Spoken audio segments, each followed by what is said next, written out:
I think the thing is that we are just told, oh, I have a hormone imbalance. Oh, it runs in the family. Oh, it's just genetic. But actually, the truth is that in functional medicine, your body is always reacting to the world around you, to the environment around you, what you are putting in it, what you are putting on it, how you are speaking to it, how you are processing your emotions or not processing your emotions, the safety of the relationships around you, the safety of the world and the safety of the environment. It is always responding to something. And functional medicine and holistic health is about getting out of your own way in that thinking that your body is the problem and understanding that your body is responding to something outside of you, something inside of you, and is showing you that there is an imbalance in the form of symptoms.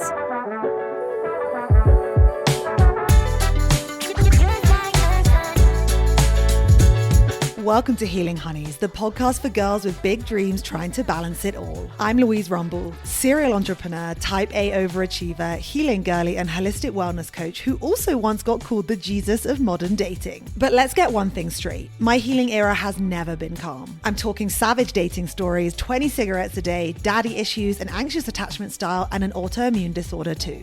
Today, I've spent thousands of dollars on healing and therapy, and now I'm here to guide you, love you, and laugh with you as I share my favorite tips, tricks, and rituals that have saved me along the way. With new episodes every Wednesday, expect girl talk, psychology, and the nervous system, as well as love, sex, and dating, wellness, fitness, and a little bit of business and spirituality too. So get in, honey. We are balancing healing, hustling, and life, and the best is yet to come. And if you're looking for ad-free listening or my somatic healing subscription daily devotion, just head over to the show notes. Now, let's get into it.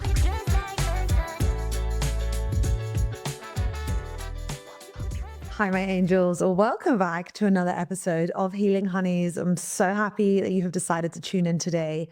Today is a follow-on from the episode that you may have just listened to with me and the incredible Sophie Milner, where she shared her real, raw, very vulnerable version and story that she has lived through with PMDD and how deeply it has impacted her on so many levels. And it was such a powerful episode because if you are listening to this, you probably also have either come to a diagnosis of PMDD or are maybe on that journey to getting there. And if you are after a more holistic way of handling it, managing it, healing it, at the root cause, then you've come to the right podcast episode.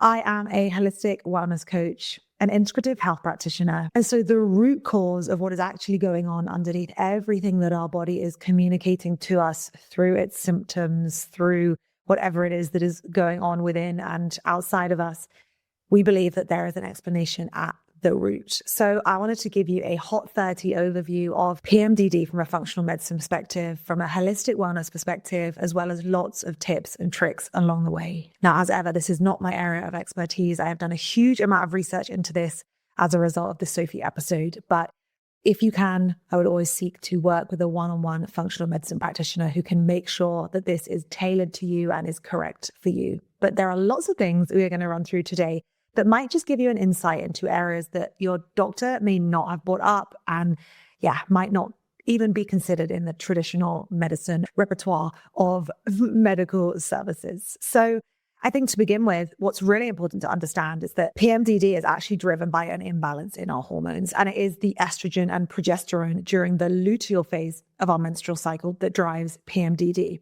Now, estrogen dominance or low progesterone can actually disrupt the balance of our neurotransmitters. And it's our neurotransmitters like serotonin and GABA that can really, really show up in the way you feel and how intensely emotional you can feel and the mood swings and the anxiety and the depression. And it just can make you more sensitive to everything. But I think what is really important to understand here is that ultimately, this is a hormone imbalance, which you guys will already know. But I think understanding what might be going on below the surface can be a great place to start, because the more and more research that I did, I started to understand that chronic stress can lead to HPA axis dysregulation. And that's our hypothalamic pituitary adrenal axis. And it's basically the stress system of our body. And when we are stressed and the HPA axis is on all the time when it should be going to sleep, because just like us, our HPA axis shouldn't be on all of the time. When it is on all the time and when the body thinks it is stressed and in danger all the time, maybe it's in fight or flight, even if you don't realize it, that is going to imbalance your hormones. And this HPA axis dysregulation actually does exactly that. So it disrupts your cortisol, it drives high cortisol. You have heard that that is too much, too soon, too fast. It's very stressful for the body. And initially we go into a state of high cortisol. Now, over time, that can turn into low cortisol when the adrenal glands have basically said, I don't have any cortisol to give you to this situation. But the connection between PMDD and high cortisol is so interesting because high cortisol disrupts estrogen and progesterone. And it's this prolonged stress that can inhibit your progesterone production and contribute to the estrogen dominance. So it's really important to understand the connection between cortisol, stress, all of the things in your life that can cause stress, whether that is your biology, whether that is your psychology, whether that is the social relationships around you, the world that we live in. The world is an inherently unsafe place today and is very, very stressful for our arguably primitive nervous systems. So a really, really important place to start is, how are you managing the stress in your life? What stress in your life can be managed and what stress in your life can be project managed? And I mean that by what kind of things can you incorporate to reduce your stress levels, to reduce your cortisol? You know, we're often told that exercising is great for our health, but actually it's not always great for our hormones, particularly if it is driving up the cortisol, which again can lead to these hormone imbalances that drive PMDD. And the thing about stress as well is it can actually exacerbate a lot of the things that are at the root cause of PMDD in the functional medicine world. So high cortisol depletes essential nutrients in your system, like magnesium and B vitamins, because your body basically thinks it is not safe. It drains all of your resources because it feels on the inside, even if you don't consciously feel that way, that it's not okay and it needs all of its resources to be able to galvanize all of the energy into your fight and flight response. At the same time, cortisol also impacts our blood sugar dysregulation. So if you've ever been hungry or hangry, you will know this feeling. And this is when your blood sugar is dysregulated. This actually also drives up cortisol because it tells our body, I am not safe. The primitive part of us feels like we're still living in the wild. And the moment that there's no food, it's a real danger signal that the body needs to shut down and basically prepare itself for what might come next. So these are really important to understand, and just starting to ask yourself, how can I handle my stress better in day-to-day life? And that is not just through meditation, that is through somatic shaking, that is through mind-body practices, that is through somatic practices, that is through flow, that is through dance, that is through meditation, that is through play. There are so many things, even human connection, safe human connection, that can reduce our cortisol levels, that can bring us into a state of calm and safety. So I want you to be asking yourself initially, what am I doing to reduce my stress? Am I intermittent fasting? Am I doing ice baths? Am I not eating regularly? Am I doing loads of exercise thinking that it's good for me? Because all of these things can make your cortisol worse, which in turn can exacerbate the underlying hormonal imbalance. And while we're talking about blood sugar regulation, it's also really important to talk about diet here. Now, I'm sure you have come across on TikTok, on your own research journey, that a lot of people say that nutrition is the cure to solving PMDD. And I know that a lot of people feel that that invalidates their experience and that they feel like this isn't going to be cured with food and with nutrition, and it can make them feel like it's never going to work for them. But when you start to understand how what you eat impacts your genetics and how what you eat impacts your hormones, the hormone synthesis and creation and regulation, you start to understand that actually what you eat has a profound effect on your hormones and ultimately your PMDD and the states of hormones within your body. And that's because of something called nutrigenomics. And what that means is that certain nutrients and certain foods, they can interact with your genetics. They can basically switch things on and off. And I have listened to studies before where what you are eating and when you are eating it is quite literally switching off genetics that can be leading to disease states in the future. And when you start to understand this concept of nutrigenomics, you also start to understand that the foods that you eat provide the building blocks for your hormones. And I didn't really understand that things like healthy fats from avocados and olive oil and fatty fishes, they are essential for the production of sex hormones. But you also need things like omega-3 fatty acids and magnesium and B vitamins to help regulate your hormone levels, because these actually support your adrenal glands. And again, if things are stressed out, we need to be supporting those parts of our body. So taking care of what we eat with an anti-inflammatory diet, reducing processed foods is really, really important, because if you are into this holistic medicine world, you truly understand that a lot of disease and disease states and really dysfunction within the body is actually rooted in inflammation within the body. So inflammation can be used to describe anxiety, depression, neuroinflammation. When your brain is inflamed, your body is never going to be functioning the way that it is meant to if it is experiencing states of intense, prolonged, and chronic inflammation. And what we eat can either be inflammatory to our system, or it can be calming, it can be nourishing. So I just wanted to share that because I think it's really important to understand that there are things that you can include in your life that can help you either, contribute to balancing out those hormones, or potentially actually exacerbating the hormone imbalances that are at the root of these PMDD symptoms that you are experiencing. Now, next, something that I feel like people are not really talking that much today about is the impact of toxins and detoxification. And it's thought in the functional medicine world that toxins can interfere with the endocrine system, and it can lead to these issues such as estrogen dominance, and really our body's just not detoxing what is going on inside of it as it is meant to. And supporting the body's natural detoxification pathways is essential. This is not just liver detoxification, it's also elimination through your gut and through your kidneys.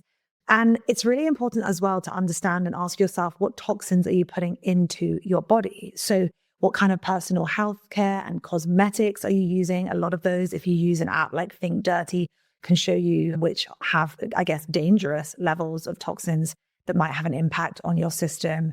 But it's not just that, it's also the air that we breathe, the water that we drink. So if you really want to go deep into this and you have the financial resources to do so, you can look at purchasing things like, I think it's the Air Doctor is an amazing air filtration system. There's also the AquaTrue reverse osmosis water machine, which fully filters your tap water, because more and more studies are showing that things like heavy metals and pesticides and plastics, they are toxic to our system. And it is just another burden that the body is trying to eliminate. And this point around plastics is really, really important as well, because you have probably heard about how these can impact with your hormones, your endocrine system, and this is very, very real as well. So try to make small shifts where you can, rather than drinking out of plastic cups and with plastic lids from getting takeout coffee, where the hot water can steam and can create these to leach out into the water.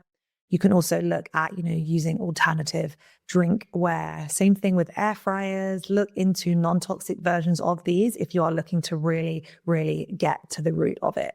But before getting there, I think I would probably be looking more internally at your biology. So your gut health is something that is also really, really important to look at. And that is because when you have any kind of leaky gut, it can lead to systemic inflammation in the body. And this can basically impact your hormones and disrupt your genetic expression and drive these imbalances that you are dealing with today. So nurturing your gut health is a really important part of this journey as well. And bringing and introducing things like a really high quality probiotic. I know that Sarah and I always love to recommend the Megaspore probiotic, bone broth, L-glutamine, collagen. These are great, but you should always be working with a practitioner to build that gut back up with you. It's not really something that you should be doing on your own. But it's not just leaky gut on the inside of us that can drive this. It's not just stress inside of us that can drive these PMDD symptoms. It is also something in our genetic makeup that can make some of us more sensitive and more prone to these things. And these are known as genetic variations, genetic SNPs. And there are things like the MTHFR mutations, which I think around 40 to 50% of the entire global population actually have.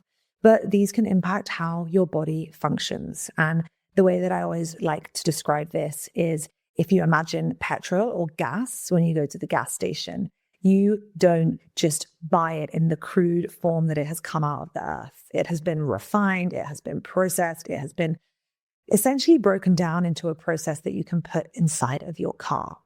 Much like with methylation, that is the process where your body breaks down these raw materials into forms that you can actually use. But the thing about the MTHFR mutation is that when you have that mutation, your body can't metabolize nutrients in the way that other people can. And it might handle inflammation differently. It might handle detoxing differently. And I think that we have this gene snip that runs in my family, if I'm honest, because myself, my brother, we get the world's worst hangovers in the history of the world. That is part of why I am now 6 years sober. But understanding this gene snip helped me understand that there's a real chance that actually my body was unable to detox in the way that other people's were, who just bounced back after a night out. And no wonder I was so sick. But when you do have a genetic variation, it can really impact how your body works with these hormones. So if you are really, truly struggling with PMDD or anything mental health related, I would always advise you looking into these genetic variations. You can do specific tests because it is quite a simple fix to essentially give your body what it needs in order to be able to methylate properly. And you have heard about people who maybe start taking I think there's like a combination of 3 supplements that you can take for methylation, and it has overhauled people's lives very, very quickly. I've actually bought the supplements. I haven't taken them because I wanted to do the genetic tests before getting into that. But understanding the MTHFR variation and other variations of genetic SNPs is so, so important. And these are things that your doctor is just not probably going to be educating you on. So it's really, really important that if you are on this journey, that you go and work with a functional medicine practitioner on this, because you have to understand that if this is being caused by a genetic SNP, that means your body can't do certain things, but then you're taking specific supplements and eating specific things, hoping that it's going to solve the problem. Unless you actually solve the root cause of what is happening here, you are maybe not going to do that. So it's really important to understand that with holistic wellness, it's about going deeper. It's about going deeper. It's about going deeper. And it's really, really asking yourself, like, what is the root cause here? Now, another thing that I want you guys to understand is the importance of our circadian rhythm on regulating our hormones like melatonin and cortisol. And a lot of us have really whacked out circadian rhythms, particularly with blue light, our devices, travel, interior strip lighting, things like that. Even going to the mall, no natural light, it's all fake light. This can really impact our hormonal imbalances, because if you think that from a caveman perspective, we didn't have an iPhone that we could pick up and say, oh, it's 3:15 in the afternoon, I have another few hours left of work. We would wait until the sun would go down, and that would signify for us that it was the end of the day, at which point we would probably eat and then sleep. And then you would wake the next day with the sun. Now, what's really cool is there's lots of different splits like UVA and UVB, and at different times of day, there's different variations of wavelengths of light, because it's always communicating to your body what is going on. It's really important to understand that if you have high cortisol, this is going to impact your circadian rhythm. If you have high stress levels, if you are getting so much blue light, if you are staring at a screen the whole day, if you are looking at a screen before you go to sleep, if you're looking at a screen when you wake up rather than getting natural sunlight on your eyes, all of these things can disrupt your circadian rhythm, which can impact both your stress and your sex hormones. Now, again, it is your stress and your sex hormones that are contributing to this imbalance. They are the imbalance, so to speak. So understanding the importance of balancing out your circadian rhythm in order to help balance your hormones and regulate your hormones is really, really important. So I wanted to give you guys a quick overview of just a couple of the things in the functional medicine world that might be going on below the scenes, below the surface, that are actually contributing to the hormone imbalance. Because I think the thing is that we are just told, oh, I have a hormone imbalance. Oh, it runs in the family. Oh, it's just genetic. But actually, the truth is that in functional medicine, your body is always reacting to the world around you, to the environment around you, what you are putting in it, what you are putting on it, how you are speaking to it, how you are processing your emotions or not processing your emotions, the safety of the relationships around you, the safety of the world, and the safety of the environment.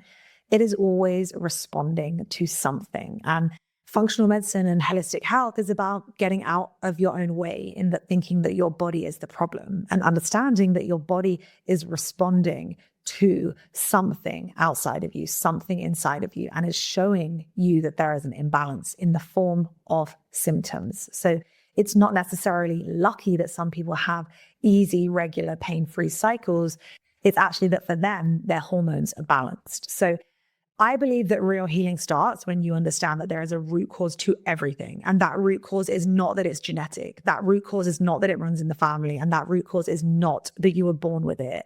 The root cause is that something is interacting with your body, and healing is about working out what that is and how you can support your body to work through that in a better, more effective way. Now, we've spoken about how balancing out your hormones and balancing out the root of what is going on here is really, really important. And there are lots of supplements that you can use to do this. And Sophie mentioned in her episode that the number one supplement she recommends is Chast Tree, and that can support your progesterone levels. And it's also really, really important to be supplementing with your B vitamins, high quality, as well as magnesium to help reduce cortisol, help calm your nervous system. But again, you can't just supplement if you are not working through the stress response in the body, the emotional signals, the nervous system impulses and responses. You need to be breathing through them, moving through them, letting them flow and allowing the cycles of the body to complete. But in terms of supplementation, it's also really great to support your estrogen detoxification, because if you are estrogen dominant, you often need to support the detoxification of that. So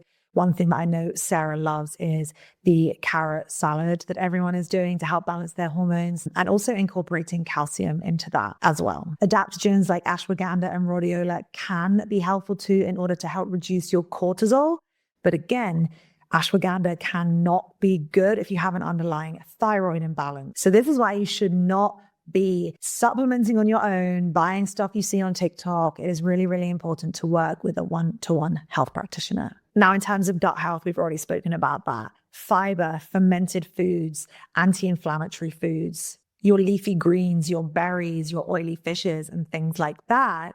But if you are having gut issues like SIBO, for example, you shouldn't necessarily just be throwing extra fermented items in on that. So again, it's really good to work with a professional to work out what is the right nutritional balance for you to help nurture your unique body. In terms of liver support, it's really important to be increasing your cruciferous vegetables, and also you can be using some herbs like milk thistle and NAC. But again, your detoxification is often going to potentially come back to your methylation and how effectively you are methylating. But again, it is also thought, I think, in traditional Chinese medicine that the liver holds anger. So if you are having struggles with your liver, you have to also be asking, what can't you digest in your life? What emotions can't you digest in your life that your body can't digest? And it's often thought that anger, suppressed emotions, emotional neglect, all of these things can be connected to very high cortisol. It's very stressful. Non-verbal attachment wounds are very real and very stressful for our biology. Childhood experiences, very stressful for our body, even if we don't remember them. But the body keeps the score. And that is why it is so important to be asking yourself, what had I not been processing in my life that has thrown me out of balance, that has thrown me out of whack? And I think as I come to wrap up today's very, very quick fire hot take episode, I think it's really important to just allow ourselves to start moving and to start feeling and to start breathing and eating in a more natural way. We live in a society today where it is so easy to get takeout. It is so easy to scroll on our phones, blue lights, not be outside in nature, never be taking a second to ourselves, not being mindful, not being able to sit in our bodies and sit with the emotions or the sensations that come up. And this isn't me shaming anyone. This has been my journey just as much as it has been for you. The only thing is that my body showed my imbalances with a chronic pain disorder, whereas your body is showing your body's imbalances with potentially PMDD or some similar symptoms. So you guys know I am a somatic therapy queen. Somatic therapy has changed my life. Somatic shaking has changed my life. It is the one practice that I would literally gift to the entire world if I could. It is the one practice I would continue for the rest of my life if I could only choose one thing. And it takes 3 minutes. If you hate meditating, somatic shaking is the answer, because you can release and move through experiences and nervous system impulses and the physiological response that your body maybe did not complete when you didn't fully process or express an emotion. that is where somatic shaking can be incredible, but also breath work, using your breath to come into your body, using your breath to calm down, using your body to calm that HPA axis dysregulation, nurturing your body, being kind to your body. All of these things come with a somatic embodiment practice. So I don't want to go as far as saying that if you are not doing somatic therapy, that the rest of it is pointless, because that's definitely not the case. But I would hate to think that you are spending lots of money on supplements, on food and stuff like that without addressing the root cause of what might be underneath your stress, cortisol, that can be imbalancing all of these things. So that is it from me. If you want to come and join some other PMDD girlies, I have lots of my honeys in the house in my somatic healing subscription daily devotion. They have a room in our house where they are together, and we have lots of bite-sized 5-minute a day practices to just help your body move, groove, and rebalance in the way that it was meant to. So keep at it. You are not alone. I believe in your healing. If you want to work with Sarah Murphy, the Potent Plant, to go deeper on this, she's my functional medicine practitioner of choice. I put a discount code in the show notes. You can go and work with her. But most of all, healing is possible. Please know that. All you have to do is go on TikTok to see people that have healed. And I do believe them. You can watch their journeys. And a lot of what they say is what I've been talking about today. So I believe in you. I believe in your future. And I believe in your ability to balance those pesky hormones. Please share this with someone who needs it. And most of all, if you want to like and subscribe to the podcast, that would be amazing. Thank you for joining me, and I will see you on the next episode. Goodbye.